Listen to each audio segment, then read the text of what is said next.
Bem, então vamos para o nosso talk no pilar People.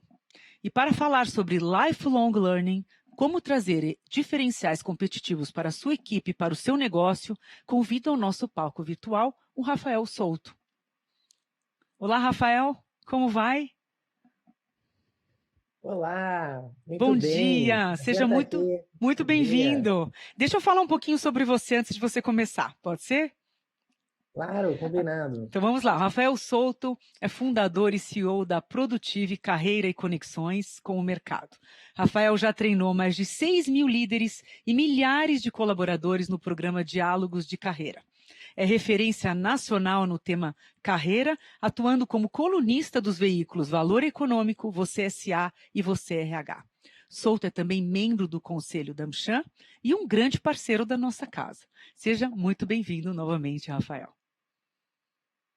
Muito bacana. Obrigado, Daniela. Primeiro, eu quero agradecer o convite, a oportunidade de estar aqui nesse super evento. Acho que a AmCham, mais uma vez, contribuindo com a missão, né, de levar valor e ajudar nessa evolução do ambiente de negócio. Então, muito bacana. Essa pauta, né, pessoas, é uma pauta super conectada com isso, né? Quer dizer, as pessoas estão no centro dessa transformação. E eu vou tentar fazer aqui uma reflexão, vou provocar uma reflexão para a gente avançar nessa discussão de lifelong learning, jornada da aprendizagem e um pouco dessa transformação das relações da carreira, né, do indivíduo, do papel da liderança e do desenho organizacional. Então, vou fazer aqui o nosso combinado é uns 20 minutinhos para a gente endereçar o tema, né, colocar ele aqui para depois a gente fazer um debate aqui. A Daniela vai mediar algumas perguntas aí para a gente avançar no tema. Bom, eu preparei aqui, né, uma lógica baseada na seguinte ideia.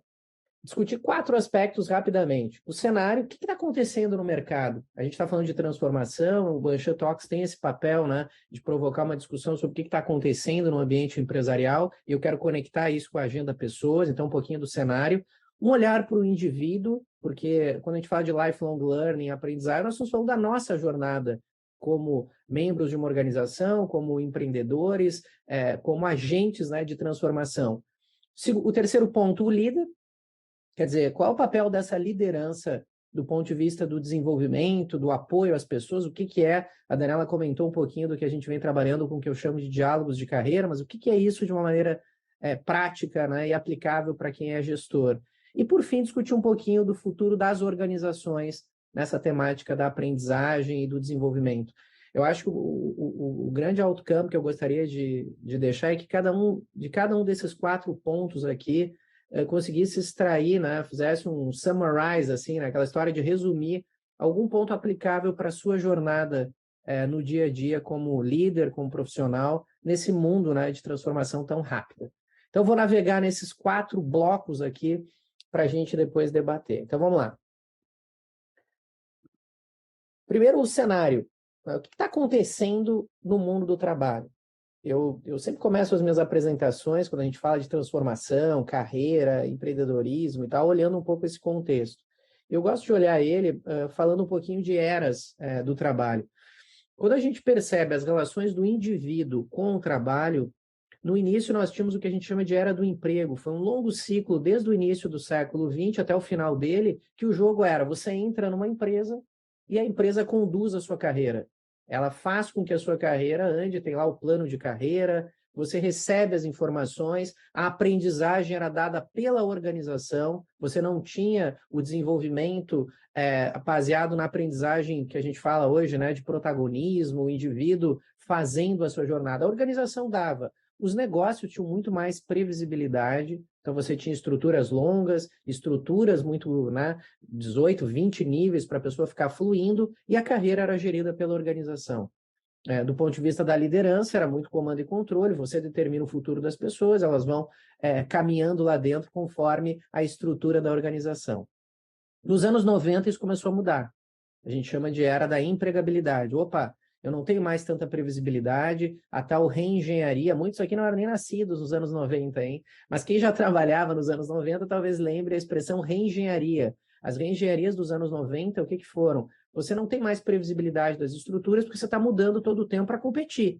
Portanto, eu tenho que começar a estimular a aprendizagem. Eu tenho que estimular esse indivíduo a ser protagonista. Eu tenho que criar uma cultura que favoreça essa aprendizagem. A gente chama do início da era do Eu SA. A Daniela comentou no início lá, eu escrevo, né, para você, para a revista, né, e lá no final dos anos 90, eles criaram a expressão Eu SA. Eu sou um asset, um ativo intelectual, preciso gerir a minha carreira. Não se falava em lifelong learning, aprendizagem para a vida toda, mas já se vivia o início dessa transformação. Eu não vou ter um caminho pré-definido, eu, indivíduo, eu preciso fazer a minha jornada, não posso ficar dependendo da organização, eu preciso eu provocar, eu estimular a minha linha de desenvolvimento. A liderança passa a ter um papel diferente, porque ela vai ter que investir mais tempo em compreender os interesses do indivíduo, personalizar a jornada. Isso começa lá no final do século XX. Bom, aí entramos na era da trabalhabilidade, século XXI. Bom, aí a intensidade da transformação é muito maior. A era digital domina o cenário de negócios, você tem um colapso total da previsibilidade das estruturas, então você não consegue mais oferecer para o indivíduo um próximo passo bem claro, não existe mais, porque é dinâmico, o espaço organizacional muda muito. Você precisa investir numa cultura que favoreça o desenvolvimento, para que esse indivíduo sinta que pode se desenvolver na companhia, senão ele não fica, e sem talentos nós não conseguimos construir os nossos negócios. O líder precisa investir na diversidade de interesses de carreira, ou seja, ele vai ter alguns que querem se desenvolver para a liderança, o outro, o lifelong learning dele é na posição técnica que ele está, e eu, como organização e através dos líderes, conseguir acolher essa diversidade de interesses de carreira. O Marcos Troirro, que inclusive já participou muito da AmCham, e hoje ele é presidente do Banco dos BRICS, né, Brasil, Rússia, Índia e China, ele tem usado uma expressão que chama a era do talenteísmo, ou talentismo, que é o que eu chamo aqui de era da personalização. Você tem, com a pandemia e toda essa transformação que a gente viveu nos últimos 2 anos, um avanço daquela transformação que eu já citava do início do século XXI. Você precisa muito mais personalizar a experiência de aprendizagem do indivíduo, porque eu vou ter essa multiplicidade de interesses. Nós vivemos uma hipercompetição por talentos, né? O Brasil é um paradoxo, né? Você tem, de um lado, 10 milhões de desempregados, que é um exército, e do outro você tem mais de 800 mil vagas, segundo dados do IBGE, que não são preenchidas por falta de pessoas qualificadas, que é o não preenchido significa abertas há mais de 3 meses. Então você tem uma hipercompetição por talentos, porque as pessoas mais qualificadas acabam tendo opções. A gente vem vivendo um fenômeno da grande renúncia, onde muitas pessoas pediram demissão porque revisitaram o seu life design. Então, o indivíduo protagonista, e isso, para todos nós profissionais, já é uma lógica necessária. Eu não tenho previsibilidade, eu preciso me desenvolver. Eu preciso construir a minha estratégia de carreira. A liderança precisa ter um olhar, né? E a gente coloca essa agenda people como um olhar relevante para a ideia de que você precisa investir tempo. Quais são os interesses de carreira desse indivíduo? O que ele está buscando? Como eu apoio ele de maneira genuína nessa jornada?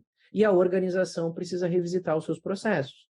Quer dizer, será que eu tenho um processo interno de desenvolvimento que favorece as pessoas? Será que eu estou construindo uma cultura mais inclusiva para esse indivíduo de fato conseguir se posicionar e dizer o que busca? Então, nós temos muitos desafios e o lifelong learning como uma qualidade, uma metacompetência, né, porque ela é transversal, ela é a base para essa transformação. Não existe mais aquele ciclo em que você entrava numa empresa, trabalhando, ficava lá, se aposentava, tinha um período que você estudava, depois você trabalhava e se aposentava. O estudo é na jornada. Cada vez mais a gente tem que aprender, desaprender, e isso traz desafios para o indivíduo, para o líder e para a organização. Acho que um ponto importante aqui para fechar essa introdução é o líder conselheiro e a livre movimentação. Acho que essa, se tivesse que escolher a frase-chave aqui, é o papel da liderança nessa era de transformação é cada vez mais ser um advisor do seu time para conseguir engajar as pessoas. Principalmente os mais talentosos, eles não aceitam a gestão da carreira baseada em comando e controle. Muitas coisas na organização são baseadas em comando e controle. Você tem meta, rotina, compliance, segurança, são coisas que precisam ter comando e controle, mas o desenvolvimento do indivíduo precisa ser personalizado e baseado em diálogo. Bom, agora vamos fazer uma rápida caminhada para esse olhar do indivíduo. Tentando começar pelo agente, lifelong learning indivíduo. Uma base que eu gosto para provocar essa discussão é o trabalho da Carol Dweck, que é a nova psicologia do sucesso, o mindset de crescimento. Todos nós, como profissionais, cada vez mais precisamos desenvolver a cultura da aprendizagem. A Carol tem um ensaio que é muito bacana, quem não leu esse livro eu recomendaria, que é a oposição do mindset fixo versus o mindset de crescimento. O mindset fixo é aquela pessoa que já tem, que acha que tem aquelas determinadas habilidades e não pode desenvolver, que já tem uma posição e não revisa ela, pouca maleabilidade para aprendizagem, para desaprender, aprender de novo. Os profissionais, as organizações que vão ter sucesso no século XXI, elas precisam ter mindset de crescimento. Aprender, desaprender, a jornada, né, da abertura ao novo. Então, acho que o lifelong learning aplicado ao indivíduo é a base para essa história da aprendizagem. Eu, como indivíduo, estar permeável para aprender e desaprender. Um exemplo aplicado dessa história do indivíduo é o que eu chamo de zona de ampliação do core. As carreiras mais competitivas são aquelas que o indivíduo tem um foco, tem uma visão sistêmica, mas ele está atento às transformações, ele está atento ao novo. E para estar atento ao novo, eu preciso ter mentalidade de crescimento. O que está acontecendo de novo na minha área? Quais são os novos conhecimentos que eu preciso buscar? Não importa se eu estou no início da carreira, se eu estou no C-level, se eu estou numa posição de conselho. Todas as áreas se transformam. E o protagonista que trabalha com essa ideia de aprendizagem permanente, ele identifica em cada ciclo da sua carreira zonas de ampliação do core. Isso é a antítese, né? O antídoto para o efeito Kodak nas carreiras. Né? A Kodak, né? Todo mundo sabe a história, foi um gigante que sucumbiu pela sua incapacidade de se transformar. Isso pode acontecer na carreira de cada um.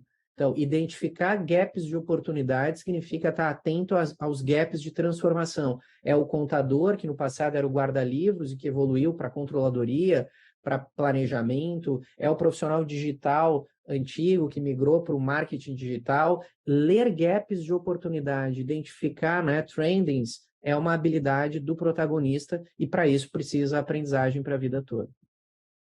Agora, um olhar para a liderança, né? Pegando um pouquinho dos papéis. Antes da pandemia, um dos últimos eventos, a Amcham trouxe no Brasil o Ramcharan. Não sei se alguém lembra do CEO Fórum, o último que teve antes da pandemia, final de 19, veio o Ramcharan ao Brasil. Eu tive a oportunidade de almoçar com ele, e o Ramcharan tem uma frase bacana que eu acho, uma síntese desse papel do líder contemporâneo. A pergunta é assim: o que é esse tal líder orientado a pessoas? O que é essa agenda people contemporânea, essa agenda de transformação? Ele diz, olha, é simples, look the schedule, olha a agenda. Quanto tempo o líder tem para trabalhar o desenvolvimento do indivíduo? Quando eu falo em era da personalização, lifelong learning, o indivíduo no centro dessa discussão, quem é líder tem o papel de dialogar com esse indivíduo. E para isso eu preciso de agenda. Se a agenda está toda focada em meta, rotina e processo, ela não está orientada às pessoas. Então, eu acho que um desafio prático que nós todos temos é olhar a agenda e criar fórum para debater o desenvolvimento do indivíduo, criando um ambiente que esse indivíduo possa se posicionar e construir a jornada. Porque a aprendizagem, o protagonismo, ele só é genuíno quando ele está conectado ao interesse da pessoa. Parte do problema que a gente vê de desengajamento nos treinamentos, nos programas educacionais, é que você não tem protagonismo consolidado. E eu, como líder, sou um agente para encorajar, para estimular esse indivíduo a ser, de fato, protagonista. Tem um dado aqui do Gartner que me chama a atenção, olhando essa agenda do líder, que foi um estudo que eles fizeram sobre carreira. E o Gartner perguntou se você, indivíduo, está aberto a outros movimentos, carreiras mais flexíveis, essa transformação do trabalho. As pessoas responderam que sim, majoritariamente. Mas você se sente encorajado pelo seu líder? 78% diz que não. Ou seja, que lifelong learning é esse se as pessoas não se sentem encorajadas pelo gestor? Então, nós temos que mexer num ponto central aí. Menos comando e controle e mais diálogo na temática de carreira e desenvolvimento. E para isso a gente precisa de segurança psicológica. Porque se eu não crio um ambiente com a minha equipe para que as pessoas possam se manifestar, para que elas possam de fato ser genuínas, é muito difícil que eu tenha uma jornada de aprendizagem, que eu tenha um indivíduo realmente protagonista, porque ele vai ficar adaptado ao que o líder espera. Para isso, tem 5 pontos importantes. Para fechar aqui o capítulo líder. 5 atitudes, competências desse líder que favorece a aprendizagem. Mentoring. Mentoring é dar visibilidade e interesse genuíno ao outro. As pessoas querem desenvolver a sua trajetória. Quando ela compreende que o líder está genuinamente interessado no desenvolvimento dele, a minha chance de ter protagonismo, um diálogo verdadeiro aumenta muito. Se o indivíduo percebe que o líder só está interessado no jabá da área, só está interessado na entrega do resultado da área, mas não tem nenhuma preocupação com o desenvolvimento deste indivíduo, é pouco provável que ele se engaje. Pode ser contraintuitivo pensar que o interesse da área está subjugado ao interesse do indivíduo, mas é exatamente o contrário. Quando eu deixo claro que o indivíduo é livre para prospectar oportunidades na organização, para explorar, e deixo esse indivíduo com conforto para dizer o que pensa, para discutir, aumenta o engajamento. Tem um estudo do Vilmar Schelfelli, que é um estudioso desse tema, que ele diz que o líder que consegue dedicar fóruns onde ele genuinamente trabalha o desenvolvimento do indivíduo, foca no desenvolvimento dele, ele aumenta o engajamento médio em 3 vezes. Mentoring, interesse genuíno pelo desenvolvimento do outro. Segundo, vulnerabilidade. Demonstrar que eu não tenho resposta para tudo, eu tenho as minhas fragilidades como líder, eu tenho dúvidas em relação às questões, aumenta a segurança psicológica, porque eu também assumo que eu não vou ter todas as respostas sobre para onde a pessoa vai, sobre as áreas de interesse, sobre o que ele tem que aprender. Para construir um ambiente de aprendizagem de lifelong learning, eu não posso me colocar na posição de super-homem, mulher maravilha, que sei tudo. Não inferência, né? No assumptions. Terceiro, eu não posso inferir o que é melhor para as pessoas. Eu tenho que dialogar. Os dados mostram, e a gente vê isso em sucessão, vê isso em movimento interno, que muitos movimentos são equivocados dentro de uma organização porque o líder infere o movimento melhor para o outro, não faz diálogos. Nós temos que não inferir, dialogar. E as 2 últimas, tolerância à frustração e respeito às diferenças, é a essência da história da diversidade. Para construir uma cultura de aprendizagem, eu preciso respeitar as diferenças. Nós, sapiens, temos dificuldade com as diferenças, porque a gente normalmente se conecta com quem pensa como nós, mas cada vez mais eu vou ter múltiplos interesses na empresa. Algum quer uma carreira internacional, o outro quer carreira técnica, o outro quer ser gestor, o outro quer ficar onde está, o outro quer mudar de área.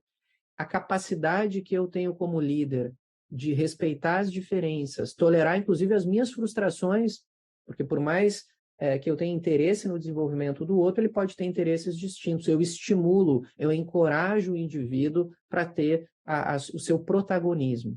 Por isso, a segurança psicológica passa por esses 5 fatores. E agora, para fechar, a organização. A organização tem um desafio, que é impulsionar esse modelo mental de aprendizagem, que é criar ferramentas, favorecer que os indivíduos possam circular e revisitar a sua própria estrutura. E eu vou dedicar um minutinho aqui para falar da própria estrutura, pensando em organizações do futuro. A carreira linear que está aqui, ela não tende a desaparecer. Eu acho que para a imensa maioria das empresas é uma fantasia dizer que não vai ter mais hierarquia, que as pessoas vão estar livremente prospectando qualquer oportunidade. Não é real. A carreira linear ela deve continuar existindo.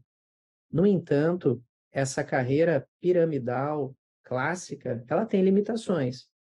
Portanto, a gente acredita que o futuro do trabalho é cada vez mais híbrido, que é você ter uma carreira linear e uma carreira não linear, ou seja, o indivíduo poder fluir para um squad, um hub, um projeto. E a oferta organizacional, você olha, aqui nessa empresa você tem a possibilidade de crescer na estrutura linear, mas você também tem possibilidades não lineares de projetos e outras atividades onde o seu potencial de contribuição pode estar além da caixinha que você ocupa. Então, um dos maiores desafios da organização contemporânea para estimular o lifelong learning, a cultura de aprendizagem, é você, de fato, permitir que as pessoas naveguem na estrutura linear e na estrutura não linear. A não linearidade é, inclusive, um jeito de acelerar os projetos de negócio e permitir que as pessoas sejam, de fato, protagonistas. Então, fechamos o meu tempo aqui. Uma fala rápida, né? A era da trabalhabilidade, personalização, o life design, o perfil T é aquela gap de oportunidade, a importância dos diálogos, o growth mindset, as novas arquiteturas, linear, nuvem, e as competências do líder lá da segurança psicológica. Beleza? Então essas seriam as minhas provocações iniciais para a gente seguir aqui a nossa conversa. Obrigado. Obrigada pela sua apresentação, sempre muito, muito bom te ouvir. Queria dizer àqueles que estão nos ouvindo que aproveitem esse momento de bate-papo com o Rafael. Mandem suas perguntas aqui pelo chat e nós endereçaremos a ele. Bom, Rafael, vou começar com uma pergunta de aquecimento. Então, além do que você já contou para a gente hoje, o que mais deveria estar na agenda dos líderes como importante, mas que ainda não é urgente para os próximos 5 anos? Né? Na sua opinião, qual é uma tendência que está aparecendo por aí, que está no seu radar?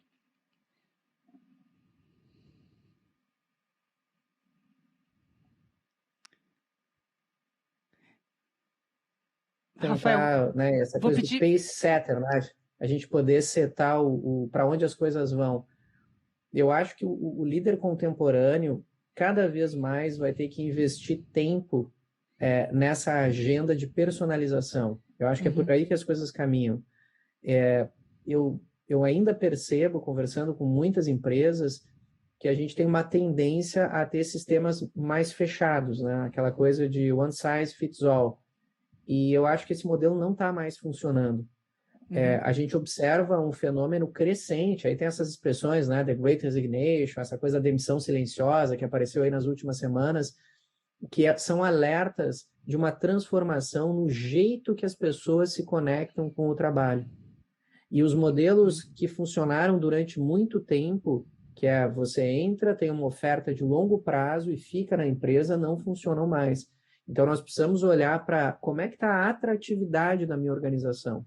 Então, do ponto de vista do indivíduo. E para conectar com o nosso macro tema aqui de hoje, que é a cultura de aprendizagem, a história do lifelong learning, é o encorajamento para a curiosidade, para a aprendizagem contínua. Eu acho que é um grande desafio dessa agenda, né? Ao invés da gente ficar oferecendo coisas para as pessoas fazerem, eu preciso cuidar para criar uma cultura de aprendizagem e de protagonismo. E aí entra um pouco daquela história da segurança psicológica, para as pessoas poderem se posicionar, liberdade, que ainda é uma caminhada que eu acho que leva ainda um tempo. E para a gente entender esse contexto, Daniela, são quase 100 anos de um modelo de comando e controle, visão de longo prazo na carreira baseada no plano organizacional, plano de carreira da empresa, baixo protagonismo, ou seja, paternalismo, por uma cultura de protagonismo, lifelong learning, diálogo, livre movimentação, que é uma vibe mais contemporânea. Então, eu acho que segue muito por aí as tendências dos próximos anos. Quer dizer, eu acho que a gente está recém-iniciando essa era da personalização. É uma grande mudança, né, Rafael? Não acontece de uma hora para outra, leva um tempo, né? Então a gente está numa fase de transição, como você falou. E a gente recebeu aqui uma pergunta no nosso chat. Essa pessoa diz: alinhar essas agendas pessoais com os compromissos de entrega requer uma gestão extremamente eficiente, não? E está perguntando para você. Você acha que alinhar essas agendas com os compromissos de entrega requer uma gestão extremamente eficiente?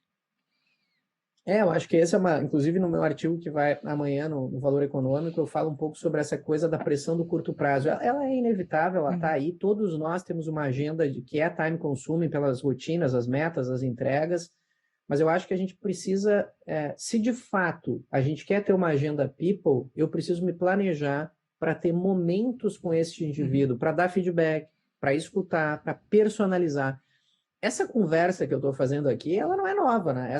Tem que falar sobre pessoas, tem que desenvolver. Mas o que mudou O que vem acelerando em termos de transformação? É o jeito de fazer essas conversas. Além da agenda, que já é um problema, e a pergunta está bem colocada nesse sentido, é hoje cada vez mais importante que eu me coloque numa agenda de advisor, de facilitador, de promover esse indivíduo para que ele proteja os seus interesses de carreira e não fique apenas esperando que eu, como líder, determine para onde ele vai. Uhum. Então, eu acho que o promover, o encorajamento, essa liberdade de movimentação, a segurança psicológica é um grande desafio. Então, é a agenda, que sem dúvida é, e o que fazer nela. Porque se eu entrar numa agenda people baseado no que eu acho, no comando e controle, na imposição, alguns líderes me perguntam assim, tá bom, mas então o líder tem que assistir a pessoa se movimentar e para onde quer sem se posicionar. Não, o líder pode contar o storytelling dele, a narrativa dele, ele dá sugestões, mas nesta temática de desenvolvimento, o protagonista precisa ser o indivíduo. A gente está falando tanto dessa humanização dos processos, né? E é tão difícil, porque é um conceito, é comando-controle, que existe há muito tempo, como você mesmo falou, né? Muito difícil a gente mudar. E se tem uma coisa que realmente a gente tem certeza que vai acontecer, que as coisas vão mudar, né? Mas é difícil aceitar e entrar no processo. Rafael, enquanto colaboradores, como nós poderíamos ajudar os líderes e gestores a desenvolver essa cultura dentro da organização? Eu acho que isso aparece muito, né? As pessoas perguntam, mas o meu líder não faz isso, como é que eu posso ajudar? Ele não tem. Eu acho que uma das grandes atitudes que todo mundo pode ter, por exemplo, é provocar diálogos de carreira. Eu não preciso esperar o meu gestor marcar uma conversa de carreira para eu dialogar sobre os meus interesses, eu posso provocar isso. Eu, como indivíduo, posso também provocar as opções de carreira para o debate, não ficar esperando, porque a gente foi criado, todos aí vão pensar assim, numa cultura que vem desde a CLT, de hipossuficiência do trabalhador, de vitimização, síndrome da vitimização do trabalho. Então, eu fico esperando que o meu líder diga para onde eu vou, eu fico esperando que o RH, pobre do RH, está sempre devendo, crie as políticas para eu me desenvolver. Então, o que eu posso fazer para mudar essa cultura é, de fato, assumir o meu protagonismo, parar de jogar toda a responsabilidade do meu desenvolvimento no colo dos outros. A empresa não existe para fazer ajeitograma para ninguém. A empresa é um organismo vivo, inclusive essa coisa de alfabetização sobre futuros, construção de cenários, é uma qualidade do indivíduo. Então, eu, como colaborador, posso provocar reflexão, dar ideias, ir atrás das informações, buscar o feedback quando eu não tenho. Então, é de fato assumir um protagonismo, porque aí sim eu ajudo a própria liderança nessa discussão e estimulo os meus pares também. Perfeito. Rafael, você falou de vulnerabilidade, a gente tem ouvido muito sobre esse tema, inclusive se não me engano, o último AmCham Talks do ano passado, CEO Forum, desculpa, estou me corrigindo aqui, o último CEO Forum da AmCham, desculpa, ano passado, não esse, que acabou de acontecer, foi sobre esse tema, vulnerabilidade, né? Então tem se falado muito sobre isso, mas não é paradoxal você ter o melhor modelo, você tem que ser reconhecido como um bom líder e, ao mesmo tempo, você precisa admitir que você não tem o melhor modelo por conta das suas vulnerabilidades, né? Como é que a gente resolve essa equação? Essa é a grande questão. Eu acho que a gente viveu, e a questão é muito boa, porque a gente viveu um período em que o líder precisava ser o super-homem, a Mulher Maravilha, ter todas as respostas. E o líder bacana era aquele que ficava com as pessoas na área, que todo mundo amava ele, fica na área com ele e se desenvolve lá. Quando a gente fala de vulnerabilidade, é o líder assumir, porque isso já é a realidade, ele não tem todas as respostas e muitas coisas ele precisa construir. E que esta construção é coletiva. Então, eu não acho que pode ser contra-intuitiva a ideia de que o líder deveria saber tudo e, portanto, ele, porque mais sabe, é líder e ele precisa ter as respostas. Agora, só na dúvida, todo mundo olha para a ponta da mesa e o líder tem que ter as respostas. Eu acho que essa época não cabe mais. E o que eu venho percebendo é que os líderes que demonstram vulnerabilidade, ou seja, eu não tenho essa resposta, vamos construir juntos, olha, eu fiz assim, agora vamos pensar o que cabe mais, ele ganha mais adesão da equipe. Porque as pessoas, quando a gente fala de life design, quando as pessoas falam de construção, elas querem mais debate, elas não querem imposição. Os modelos de imposição estão colapsando. Então, eu não acho que a vulnerabilidade retira a força do líder, ao contrário, eu acho que ela permite que esse líder consiga ganhar espaço. Sim, eu acho que a gente recebeu uma pergunta, mas que acabou que você respondeu, Rafael, a respeito de como é que a gente faz para que isso aconteça nas empresas, não sendo um líder, né? Como é que você estimula, né, e provoca esse processo enquanto funcionário, vamos dizer assim. Então, você acabou Acho de que é um pouco responder. dessa. É a questão do protagonismo e adicionando, né, já que veio uma outra questão, olhando o indivíduo, só os curiosos vencerão. Curiosidade é o motor do protagonismo. Então, acho que uma das grandes questões que a gente pode trabalhar é a curiosidade, ir atrás. Por estar numa agenda muito com as áreas de pessoas, de cultura, eu vejo o esforço que essas áreas fazem para levar conteúdo para as pessoas, seja treinamento, plataforma. Anshan acabou de falar do streaming de conteúdo, né, o Netflix de conteúdo, mas eu, como indivíduo, preciso ser curioso, protagonista, ir atrás. Nós temos que virar essa cultura de hipossuficiência e vitimização por uma cultura de iniciativa. É o que a gente fala do intraempreendedor. O que é o intraempreendedor? Ele é curioso, ele assume o controle da própria carreira, não fica delegando para os outros. Ele é alguém que está sempre disposto a aprender, growth mindset, que é a história da mentalidade de aprendizado. Eu curto a jornada, eu não tenho todas as respostas, eu estou me desenvolvendo. E ele, com isso, estabelece relações de confiança com um líder, com outro, com mentores, para ir se desenvolvendo. Então, acho que a síntese do nosso papel é sermos, de fato, protagonistas da nossa história na empresa. Virar essa lógica da vitimização. Perfeito. Muito bom. Rafael, um conceito muito usado em inovação, especialmente em metodologias ágeis, você deve conhecer muito bem, é o Fail Fast, Learn Faster. Você poderia contar para a gente algo que você vê muitos líderes falharem e que vale dividir com nossos ouvintes para evitarem este caminho? Eu acho que o fail fast, a cultura é muito comum no Vale do Silício, ver essa expressão, né, que é assim, lidar com o erro de uma forma positiva, aprender com o erro, que é uma antítese daquela cultura muito controladora em que o cara é punido pelo erro, então as pessoas são um pouco criativas, porque à medida que eu vou criar algo novo, inovar, eu tenho risco. Se a cultura é uma cultura que pune, massacra a pessoa que tentou algo novo, eu não consigo inovar, eu não consigo ter aprendizagem. Então, essa cultura de você incentivar que o erro pode acontecer e que isso é parte da aprendizagem, eu acho que ela faz todo sentido. Eu vejo várias empresas caminhando nessa linha. O grande desafio, para a gente também não criar uma fantasia sobre o erro, é separar o que é o erro repetido e operacional, um erro por displicência, por falta de atitude, e o erro pela criação, o erro pela iniciativa. Então, eu acho que as empresas, inclusive, estão tendo esse cuidado, as que estão mais avançadas, vamos separar. Você lançar um produto, inovar, procurar fazer um processo novo, você vai ter mais risco de errar.